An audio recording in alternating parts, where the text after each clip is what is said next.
Halo Scoopers, kembali lagi dengan kami Historical Scope. Di sini bersama Mimin Ivan.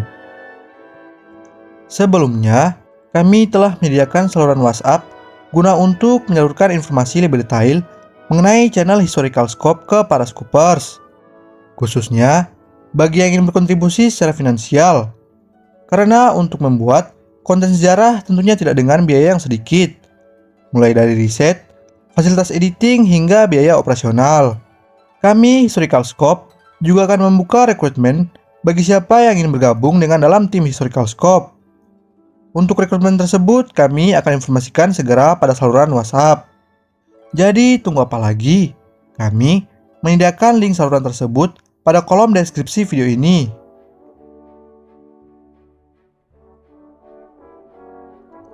Indonesia adalah salah satu negara di Asia Tenggara yang memiliki reputasi sebagai negara kepulauan terbesar di dunia dan sebagai negara terbesar ke-14 berdasarkan luas daratan.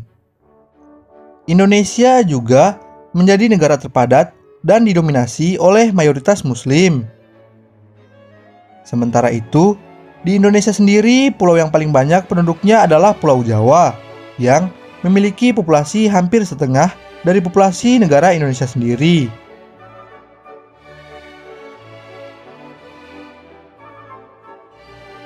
Siapa sangka, seorang penemu nama Indonesia ternyata bukan berasal dari Indonesia sendiri. Mereka adalah James Richardson Logan yang berasal dari Skotlandia dan George Samuel Winston Errol yang berasal dari Inggris. Mereka berdua terlibat dalam pencetusan nama Indonesia. Errol sendiri adalah sosok yang pertama menulis sebuah artikel yang mengenai usulan nama baru bagi penduduk Kepulauan Hindia Belanda, yaitu pada tahun 1850, yang kemudian beliau memberi nama Indonesians atau Melayunesians. Akan tetapi, Logan, sang kepala redaksi majalah yang dibuat oleh Errol tersebut, lebih setuju dengan nama Indonesia. Beliau memutuskan bahwa Indonesia adalah kata yang lebih tepat digunakan sebagai istilah geografis dan bukan merujuk pada etnografis di wilayah Indonesia.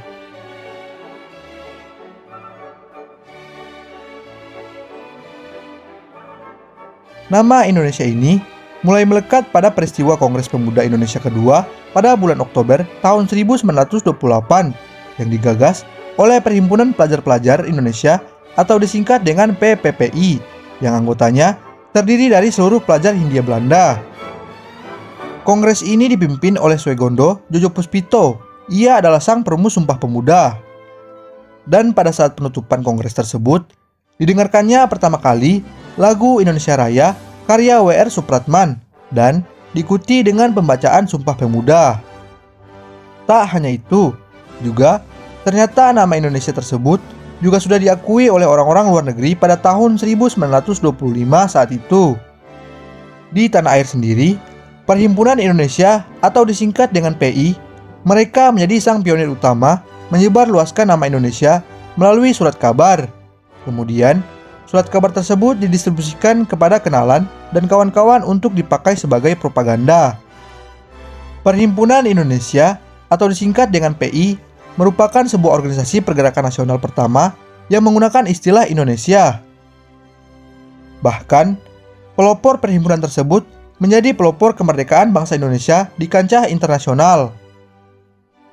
Perhimpunan Indonesia diprakarsai oleh Sultan Kasayangan dan RN Noto Suroto pada 25 Oktober tahun 1908 di Leiden, Belanda. Mereka adalah para pelajar Indonesia yang sedang menempuh pendidikan di Belanda. Berkat Perhimpunan Indonesia tersebut membuat nama Indonesia menjadi makna baru sebagai sebuah identitas negara merdeka. Akhirnya pun, James Richardson Logan meninggal pada usianya ke-50, tepat pada tahun 1869 di sebuah pemakaman bernama Protestant Cemetery di daerah Penang, Georgetown, Malaysia, yakni tempat pemakaman yang sama pula bagi George Samuel Winston Errol.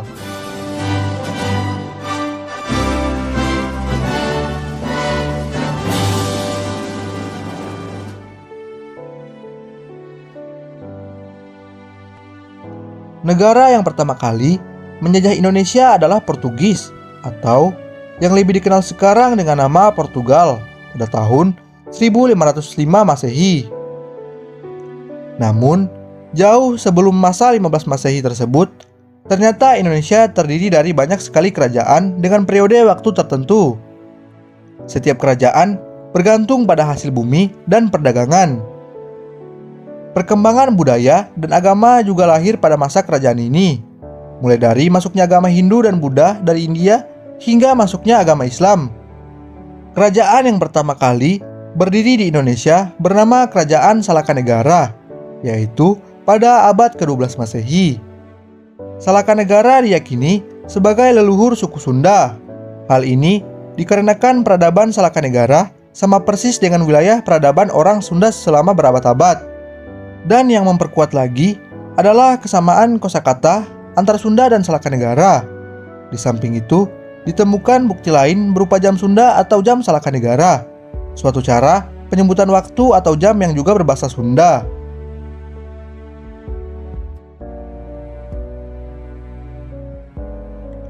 Agama Hindu dan Buddha masuk ke Indonesia yakni sekitar abad ke-5 Masehi, yang ternyata lebih lama, ditandai oleh kehadiran Kerajaan Kutai dan Tarumanegara. Kerajaan Kutai adalah kerajaan Hindu-Buddha pertama di Indonesia. Kerajaan Kutai diperkirakan terletak di daerah Muara Kaman di tepi sungai Mahakam, Kalimantan Timur. Sedangkan Kerajaan Tarumanegara merupakan kerajaan Hindu tertua di Pulau Jawa dan menjadi kerajaan tertua kedua di Nusantara.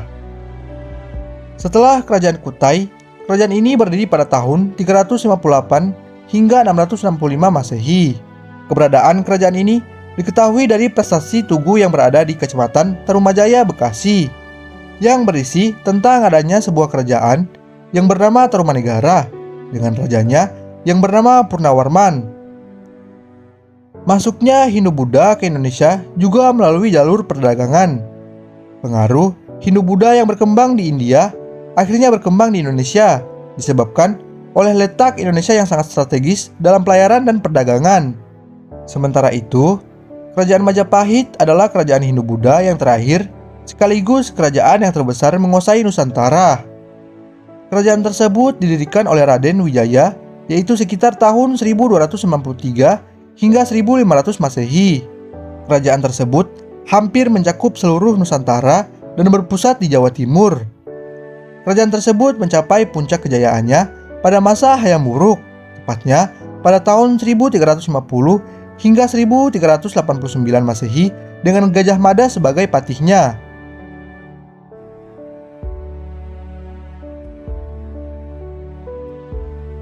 Ada banyak teori yang menerangkan agama Islam masuk ke Indonesia. Semua teori tersebut kebanyakan memperkirakan Islam masuk pada awal-awal Hijriyah atau sekitar tahun 700 Masehi pada masa kekhalifahan Islam di tanah Arab. Kekhalifahan tersebut mengutus utusannya untuk datang ke Nusantara dan menyebar agama Islam di Nusantara.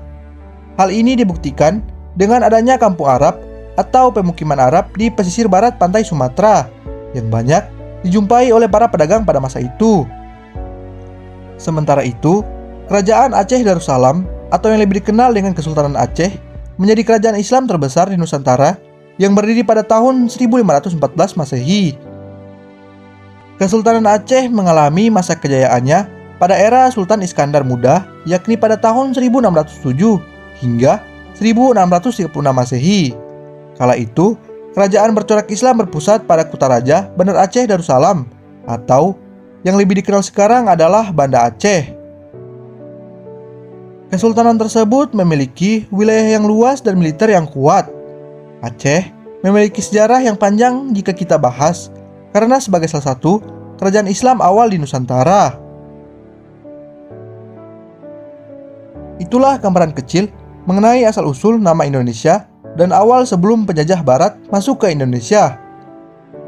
Pembahasan kali ini akan masih tetap berlanjut ke part berikutnya. Jadi, untuk para Scoopers jangan selalu bosan untuk menunggu video-video dari kami. Saya Mimin Ivan, pamit undur diri.